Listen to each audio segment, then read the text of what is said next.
नहीं नहीं नहीं સાહેબ નહીં આપણે ઉપર હું તો કહું છું આપણે બોલવાનું પણ ખરું આજે તો બોલજો છે નહીં સાહેબ નહીં મને સારું નથી લાગતું હું એટલું બોલું છું આપનો વિષય બરોબર છે હાજી મંગલા વાયનાસ્તી હોવે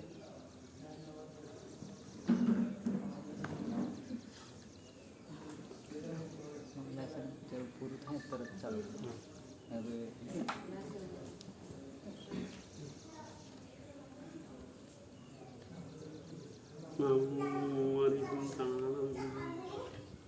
નમો સિદ્ધાણં નમો આયર્યાણં નમો વજ્જાયાણં નમો લોય સવ્વસાહૂણં એસો પંચર્ણમુક્કારો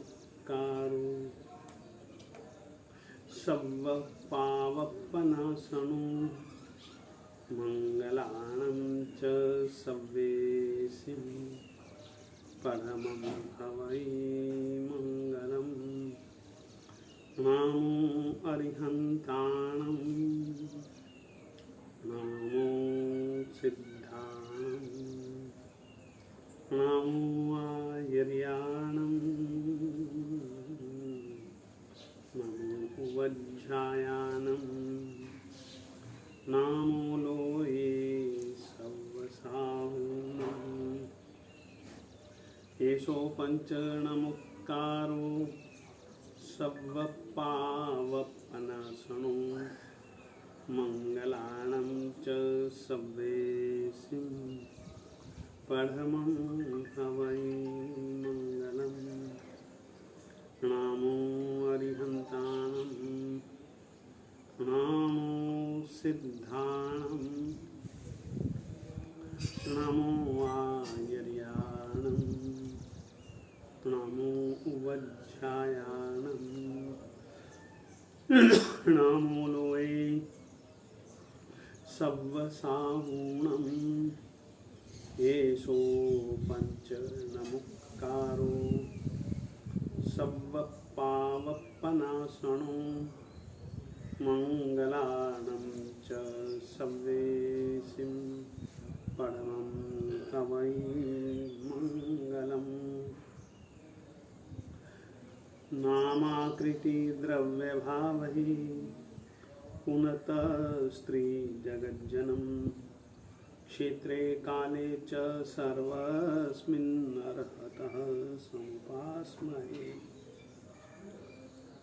કામધે ધરણેન્દ્રે ચ સ્વોચિतं કર્મ કુર્વતિ प्रभुस्तुल्यमनोवृत्तिः पार्श्वनाथः श्रियेस्तु वः पार्श्वनाथः श्रियेस्तु नः कृतापराधेऽपि जने कृपामन्थरतारयोः ईषद्बाष्पार्धयोर्भद्रं श्रीवीरजिननेत्रयोः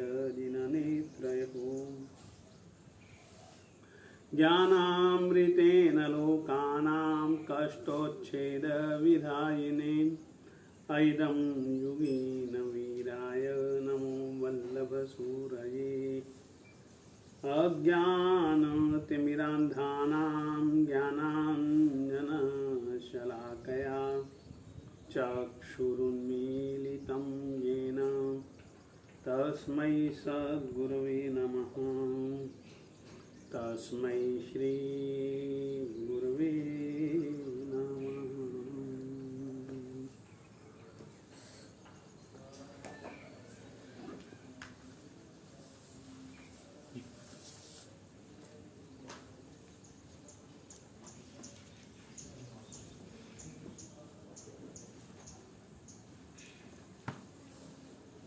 आज अपन कल के ही विषय को यानी कि देव पूजा, गुरु उपासना, स्वाध्याय, संयमस्तपः, दानं चेति गृहस्थानां षट्कर्माणि दिने दिने। प्रतिदिन श्रावकों को 6 कार्य करने चाहिए। उन 6 कार्यों में से पहला कार्य है देव पूजा।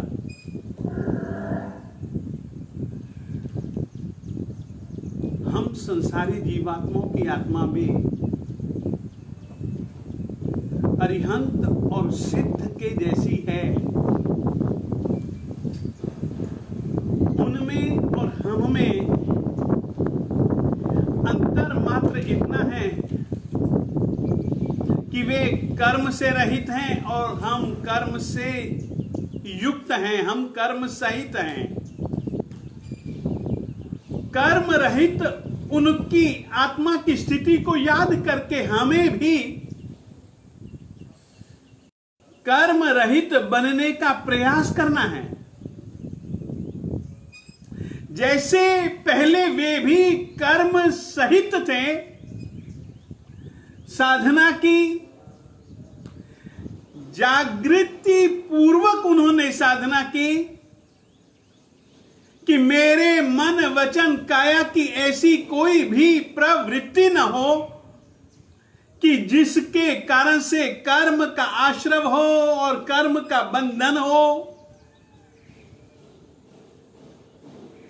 इस विषय में सतत जागृत रहते हुए उन्होंने समभाव पूर्वक जो साधना की, वैसी साधना मैं भी कर सकता हूं। मुझे यदि वैसी स्थिति पानी है तो मुझे भी वैसी ही साधना करनी पड़ेगी। इस प्रकार की प्रेरणा हमको देव दर्शन, देव पूजन से प्राप्त होते हैं और देव पूजन से हम लोग इस संस्कार को ज्यादा से ज्यादा, ज्यादा से ज्यादा, ज्यादा से ज्यादा दृढ़ करते हैं और उस तरीके का व्यवहार करने के लिए हम लोग संकल्पबद्ध होते हैं। उसी स्वरूप मंदिर जी जाने के पहले मंदिर जी में ही पहुंचने के बाद पूजक एक कार्य करता है और वह कार्य केवल इतना है कि अपने इस आज्ञा चक्र के स्थान पर भ्रूमध्य में, जहां पर कि प्राकृतिक रूप से ही एक तीसरा नेत्र होता, वहां पर वह चंदन का तिलक लगाता है उसके पीछे केवल एक ही भाव है। जिस तरीके से कि स्त्री अपने ललाट पर बिंदिया लगाती है, वह इस बात का प्रतीक है मेरा कोई है धनी। जब तक वह रहेगा तब तक तो वह मेरा धनी रहेगा ही रहेगा। मेरी तरफ कुदृष्टि से कोई देखे नहीं, उसकी सूचना के लिए भी। और मेरा कोई धनी है, मेरा कोई मालिक है, इस भावना को हमेशा ही मजबूत बनाए रखने के लिए मुझे अपने मालिक के सिवाय इधर उधर कहीं भटकना नहीं है। इसके लिए वह लगाती है तिलक, बिंदु, बिंदिया। इसी प्रकार से श्रावक भी मेरा मालिक अरिहंत परमात्मा है, अरिहंत देव है। उसकी आज्ञा को मैं अपने सिर पर धारण करता हूं। और इस कारण से, और एक दूसरा कारण भी है, यह मस्तिष्क छोटा भले हो मगर इसमें अनंत अनंत विचार पैदा होते हैं। अनंत अनंत विचारों का यह खजाना है। अनंत अनंत योजनाएं, आशंकाएं, आतंक, अच्छे बुरे विचारों का उद्भव ये ऐसे में ही होता है।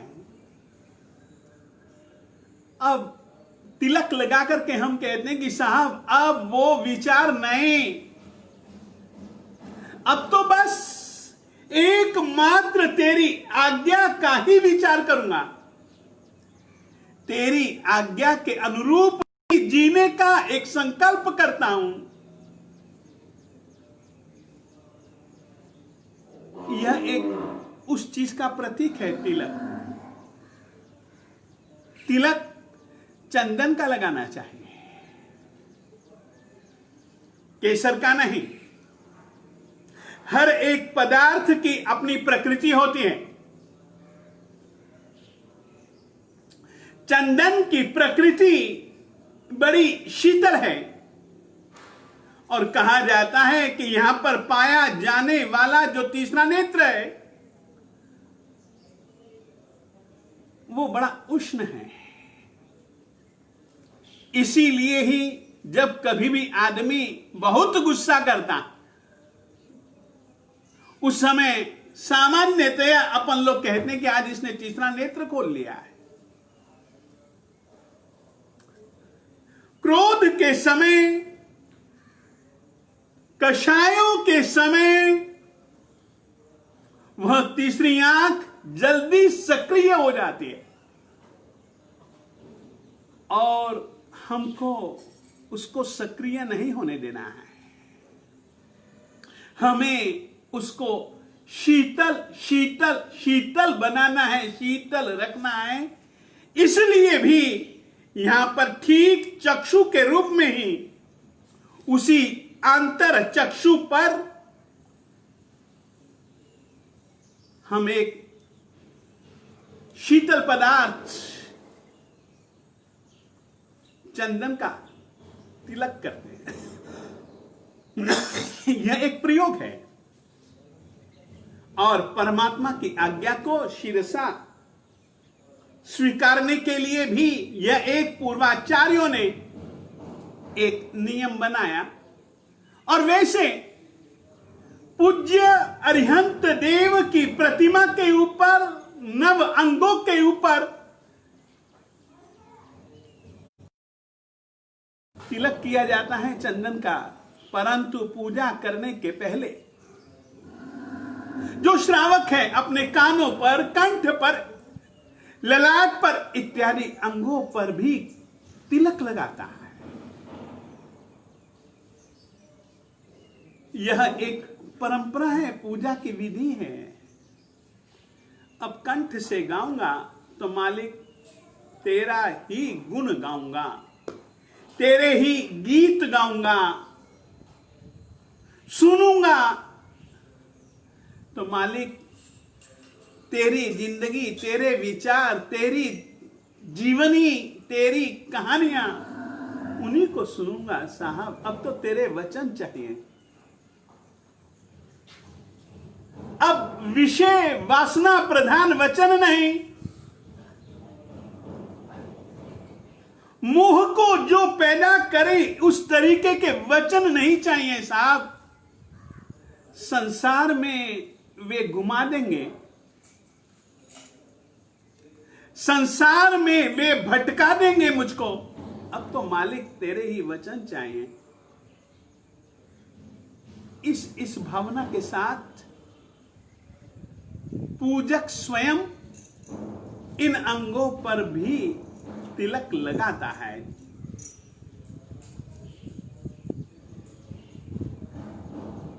जिस तरीके से मंदिर में जाने वाले के लिए शुद्धियां, मन शुद्धि, वचन शुद्धि, काय शुद्धि, पूजोपकरण शुद्धि, देह पूजोपकरण शुद्धि और न्याय पूर्वक का कमाया हुआ द्रव्य वो भी विशुद्ध होना चाहिए इत्यादि। इस तरीके से पूजक 7 प्रकार की शुद्धियां करता है। उसी ही प्रकार से जैसे यह द्रव्य शुद्धियां, वैसे ही वह भाव शुद्धि भी करता है। अपने मन में, अपनी आत्मा में कोई कषाय नहीं, कोई ईर्ष्या नहीं, किसी भी प्रकार का राग द्वेष का संस्कार नहीं, किसी भी प्रकार का दोष मन में लेकर के परमात्मा के पास में तुम नहीं जाना चाहिए, नहीं जा सकोगे। यदि गए भी तो केवल देह से जाना होगा, मन से जाना नहीं होगा। द्रव्य शुद्धि, भाव शुद्धि करके वह व्यक्ति आगे बढ़ता है, निसिही शब्द का उच्चारण करता है। वह पहली निसिही है और वह पहली निसिही, क्योंकि अभी वह जब आ रहा है तो घर से आ रहा है। मंदिर जी के दरवाजे के बिल्कुल पास में पहुंच करके अगद्दारे जिनालय के द्वार के अग्रभाग पर वह पहली बार निसिही बोलता है कि साहब मैं निसिही निसिही निसिही 3 बार एक ही शब्द का उच्चारण करता है। मनुष्य से, काया से, गृह संबंधी सभी प्रकार के व्यापारों का, व्यवहारों का, विचारों का, आचारों का सबका निषेध करता हूं, सबका निषेध करता हूं, सबको मना कर देता हूं। यह एक पहली शर्त है मंदिर जी में प्रवेश के पहले।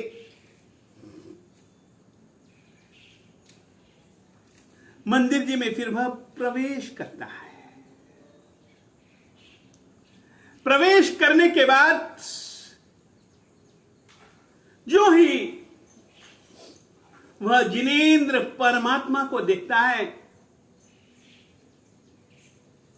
तो परमात्मा को तुरंत प्रणाम करता है, और वह प्रणाम बहुत अहोभाव से करता है, और वह प्रणाम अर्धावनत प्रणाम कहा जाता है, क्योंकि उस समय उस व्यक्ति का शरीर के 2 हिस्से कर लो, ये निचला हिस्सा और ये ऊपर का हिस्सा। आधे का आधा ऊपरला हिस्सा बिल्कुल झुका देता है परमात्मा को देखते ही।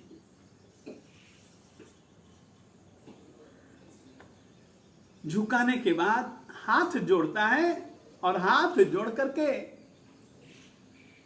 परमात्मा की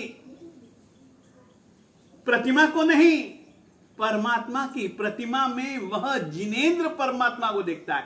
इसीलिए वह हाथ जोड़ करके कहता है नमो जिनानम।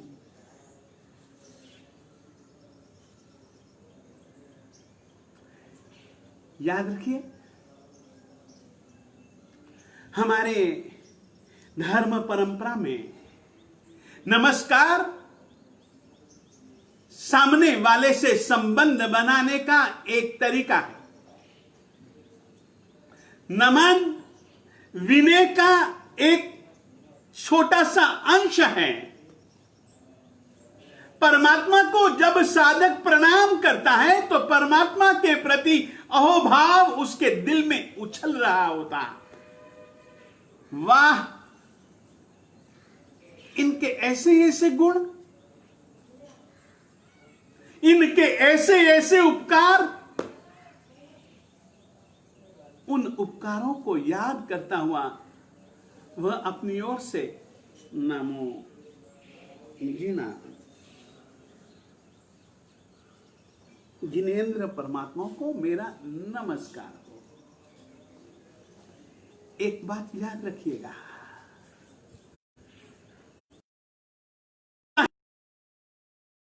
चाहे पार्श्वनाथ स्वामी जी का हो, चाहे श्रवण भगवान महावीर स्वामी जी का हो, 24 इस अवसर्पिणी काल में हुए 24 तीर्थंकर परमात्मा के मंदिरों में से किसी भी परमात्मा का मंदिर क्यों ना हो,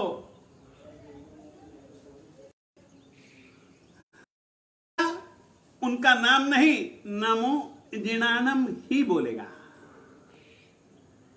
याद रखिएगा, सामने की जो प्रतिमा है उसको प्रणाम करता हुआ भूतकाल में भी जितने जिनेंद्र परमात्मा हो गए,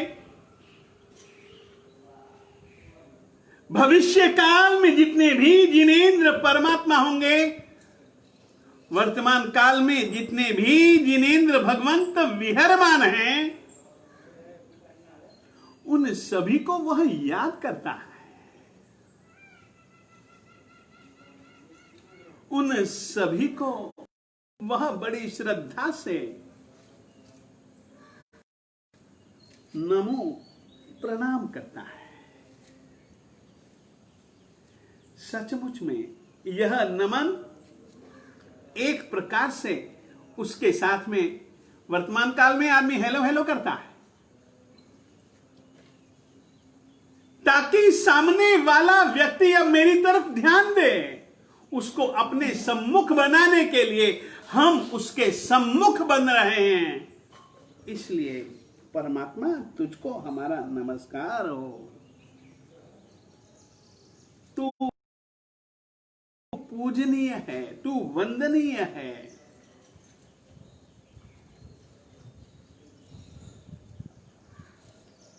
इस भावना से नमो जिना अपने को बोलना ही चाहिए। और उस समय भाष्य में जिस तरीके से कहा है, अर्धावनत प्रणाम करने के बाद जैसे ही हम परमात्मा को देखें, हम तुरंत अर्धावनत प्रणाम करें।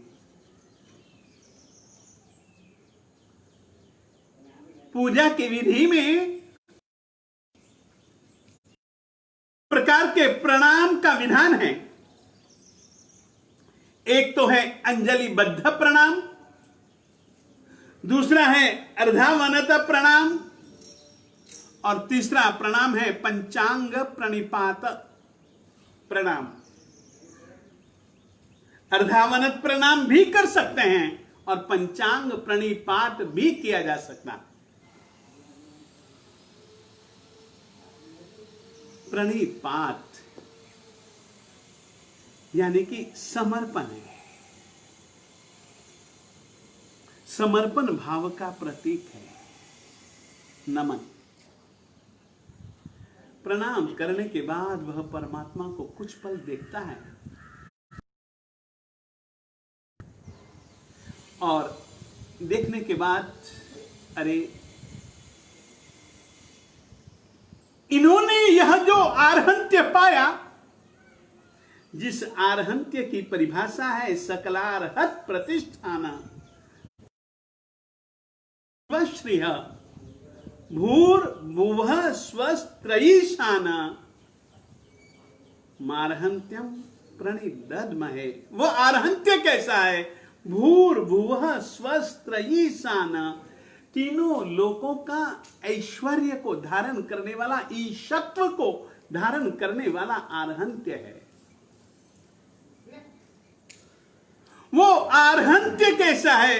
आज तक ही नहीं, आगे भी जितने अरिहंत परमात्मा होंगे, वर्तमान काल में जितने भी अरिहंत परमात्मा हैं, सब आत्माओं में वह आर्हंत्य एक ही जैसा, एक ही समान है। सकलार्हत प्रतिष्ठान, उनमें वो स्थिर है भैया। अधिष्ठानम शिव श्रीह, और मुक्ति रूपी लक्ष्मी का वह अधिष्ठान है। यानी कि जिस किसी भी आत्मा में यह आर्हंत्य प्रकट हुआ, वह निश्चित रूप से इसी जीवन के अंत में निर्वाण की स्थिति को प्राप्त करके मुक्त होगा होगा होगा। यह एक नियम है। ऐसे जिनेंद्र परमात्मा के जिनत्व को, अरिहंतों के आर्हंत्य को हम लोग प्रणाम करते हैं। अरे ये कैसे बने? वह विचार करता है। एक बात याद रखिएगा, जैन परंपरा में जिस किसी आत्मा ने सिद्धत्व को पाया है, या सिद्धत्व जो कोई भी पाना चाहता है, उसको मुख्य रूप से 3 चीजों की आराधना डट करके करनी पड़ती है। और वो तीनों की आराधना का परिणाम है जन्म मरण से छुटकारा, भव भ्रमण से छुटकारा।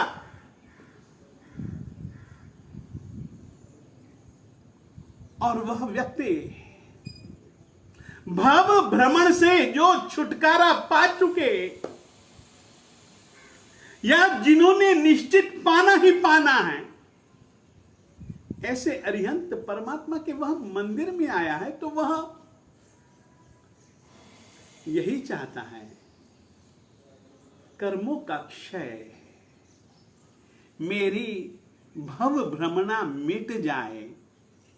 और भव भ्रमणा को मिटाने के लिए साधना स्वरूप जो 3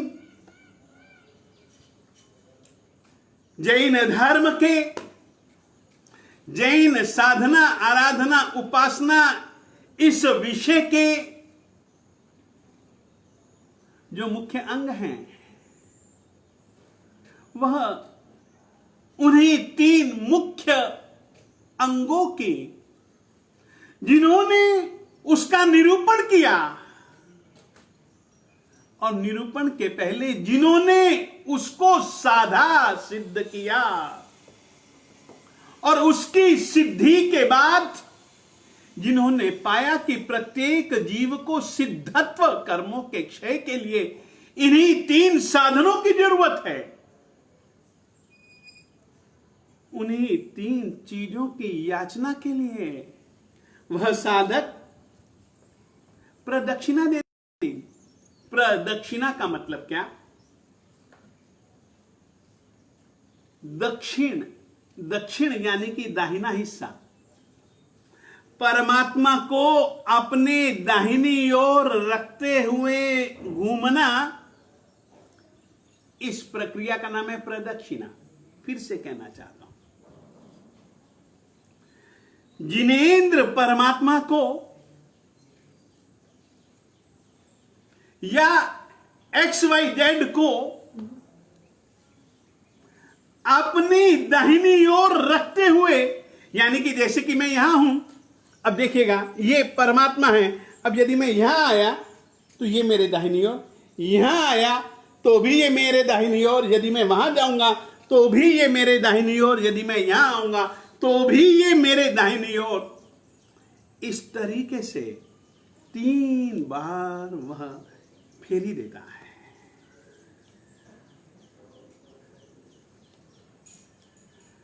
और फेरी देते हुए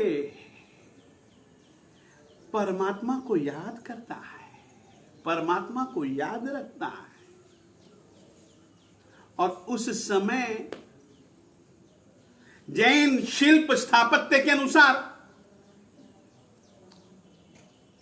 मूल नायक परमात्मा तो एक ही तरफ श्रीमुख करके विराजमान होते हैं, मगर उनके 3 तरफ, जैसे कि मैंने पहले भी कहा था, आज फिर से कहना चाहता हूं, उस स्थिति को याद किया जाता है। समवसरण में 3 और परमात्मा की प्रतिमाएं रहती हैं।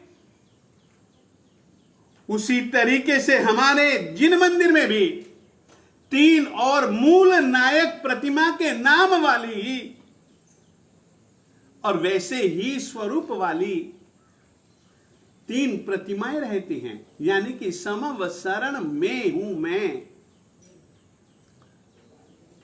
मेरा यह जो जिन मंदिर है समवसरण स्वरूप है, और इस समवसरण में विराजमान होने के बाद परमात्मा ने मुख्य रूप से जिन 3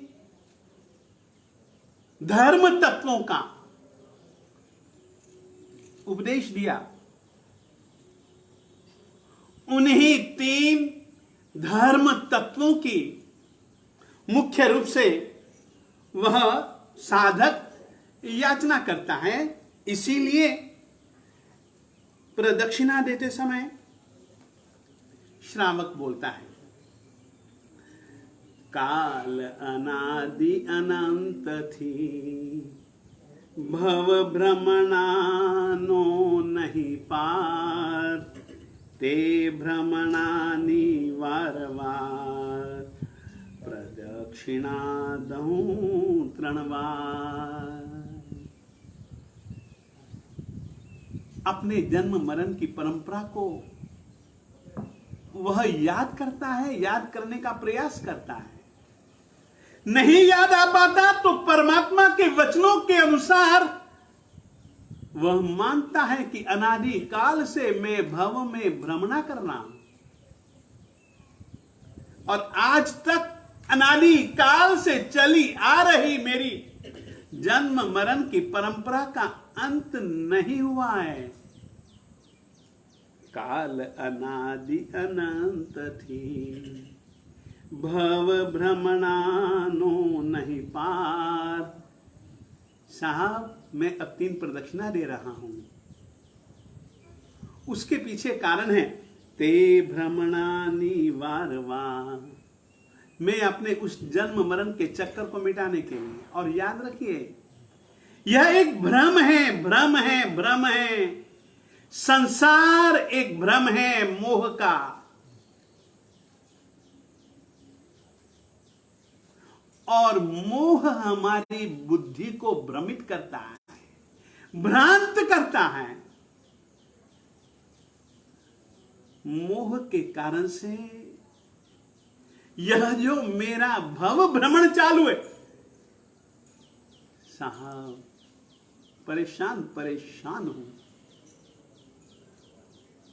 इस भव भ्रमण का अंत ला दो साहब, ला दो, ला दो, ला दो। बस उसके प्रतीक के रूप में मैं आपके 3 बार प्रदक्षिणा दे रहा हूं, और वह प्रदक्षिणा मंदिर जी के बहाने से समवसरण में दे। उस तरीके से मंदिर जी के मूल नायक के बाएं दाएं और पीछे एक एक प्रतिमा रखी जाती है। तुमको यह ही प्रदक्षिणा देते समय यह ही कल्पना करनी है कि तुम समव शरण में हो, परमात्मा के बहुत नजदीक हो, जीवित परमात्मा के पास में हो। और वो प्रदक्षिणा का हेतु क्या है?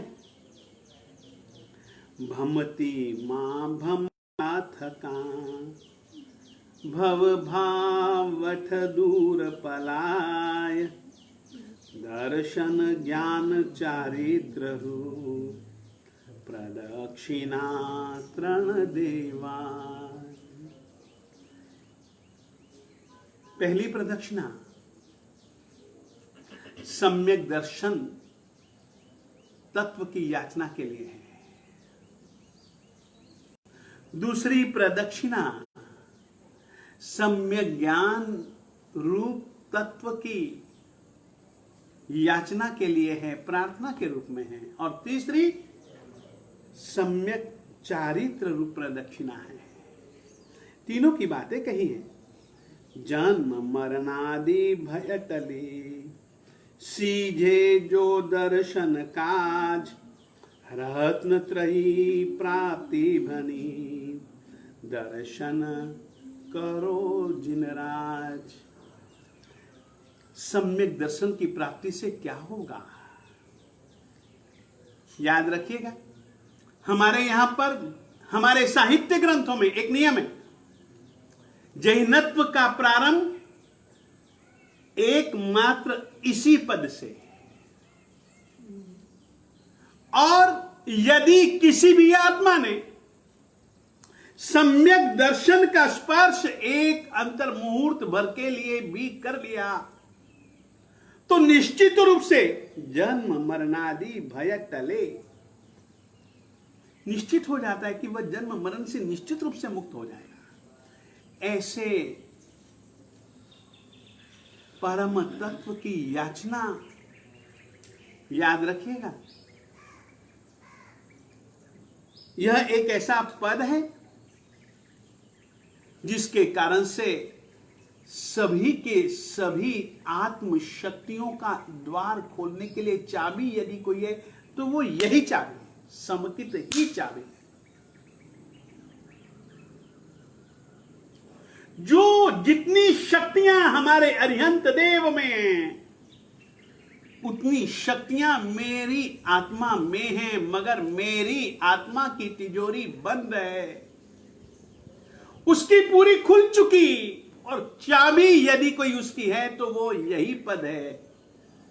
और इसी पद की चाबी की प्राप्ति हम लोग परमात्मा से करते हैं। दूसरी प्रदक्षिणा है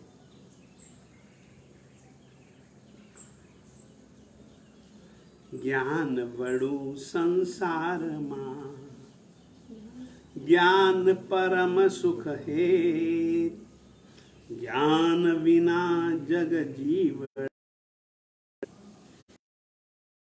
तत्व संकेत। सम्यक तत्व की प्राप्ति नहीं, तत्व का बोध नहीं। सम्यक ज्ञान सम्यक तत्वों के अवबोध स्वरूप है। ज्ञान बड़ू संसार मां, संसार में यदि कोई महत्तम अगर कोई तत्व है तो वह सम्यक ज्ञान है। ज्ञान परम सुख है, सुख भी परम अपरम, स्थायी अस्थायी।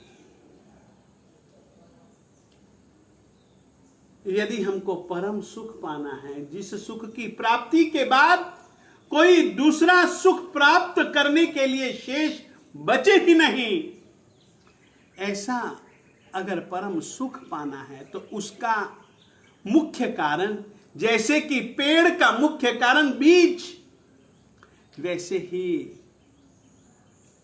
एक मुख्य कारण परम सुख का वह है सम्यक ज्ञान। और इस सम्यक ज्ञान इस सम्यक बोधि बीज की याचना पूजक से करता है। तीसरी प्रदक्षिणा तो वाह वाह वाह, चारित्र की याचना के लिए। चारित्र क्या है? चयते संचय कर्मणो रिक्त करे वलिजेह, चारित्र नाम निर्युक्ते कहियूं वंदो ते गुण गेह, दर्शन ज्ञान चारित्र ए रत्न त्रयी निर्धार, तृण प्रदक्षिणा ते कारणे भव दुख भंजनहार। भव ही दुख है। भव का मतलब है उत्पन्न होना, जन्म लेना। जन्म मरण के दुख का कारण अगर कोई है तो वह चारित्र का अभाव है, कर्म है। चारित्र शब्द का निरुक्त पद्धति से अर्थ करते हुए इसी दो ही में का चयते कर्मणो संचय। चय का अर्थ है कर्म का संचय। न जाने भूतकाल में हमने कितने कितने कितने कितने कितने कितने कर्मों का संचय अपनी आत्मा के प्रदेश में कर रखा है, आत्मा में कर रखा है। आत्मा के प्रदेश प्रदेश के साथ अनंत अनंत कारमण वर्गणा के पुद्गल जुड़े हुए हैं। उसका नाम है चय। रिक्त का अर्थ होता है खाली कर दे। उस कर्मों के संचय को खाली करने के अगर कोई प्रमुख साधन है तो उस साधन का नाम है चारित्र। और ऐसे सम्यक चारित्र को भव दुख भंजन हार। जन्म मरण का मूल अगर कोई है तो वह कर्म है, और उस कर्म के संचय को मिटाने की प्रक्रिया का नाम यदि कोई है तो वह चारित्र है।